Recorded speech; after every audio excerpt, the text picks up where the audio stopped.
I'm Michelle, and welcome back to the Canadian History of Chronology channel. Today's episode, number 6, is about the group of First Nations peoples generally referred to as the peoples of the Plateau, or sometimes the peoples of the interior. Just as a heads up, we're nearing the end of the start of early Canadian history. After this video, I'll have one more episode on First Nations peoples, then we get into the meat of early colonization.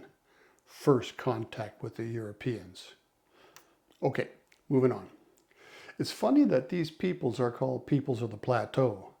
The British Columbia interior is certainly not a plateau. It's a land of raging mountain rivers, rolling hills, deep valleys, and steep mountain ranges.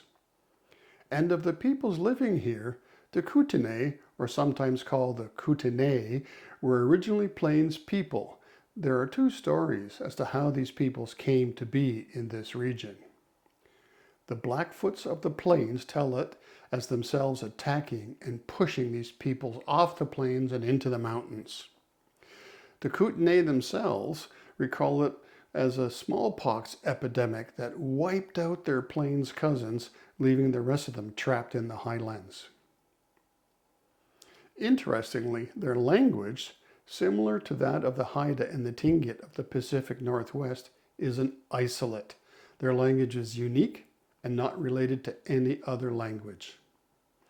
As a people, they were a warrior society with no clans, no caste system, and no complex social hierarchy. And their only relationship to the plains was their return each year for the buffalo hunt. Another people of the plains are the interior Salish, who came from the west coast. These peoples traveled in small semi-nomadic bands and lived in pit houses. Pit houses were dug into the ground and usually entered into from the roof. The interior Salish food supply was based mostly on hunting deer and fishing in the salmon-rich rivers such as the Thompson, the Columbia, and the Fraser rivers. Well, that's it for this episode. But I'll end this story of the people of the Plateau with an interesting legend. The people of the Plateau are responsible for the legend of Ogopogo, a creature reportedly seen over the centuries in and around the waters of Lake Okanagan. A similar legend to that of Nessie, the Loch Ness Monster of Scotland. The people of the Plateau call this creature Naha-Atik. Boy, I hope I said that right. This mythical creature can be seen in pre-contact petroglyphs, or drawings on stone, for centuries. Well, that's about it for my condensed history of the peoples of the Plateau. And remember, at any time, feel free to leave comments or questions below, and I'll do my best to respond to them all.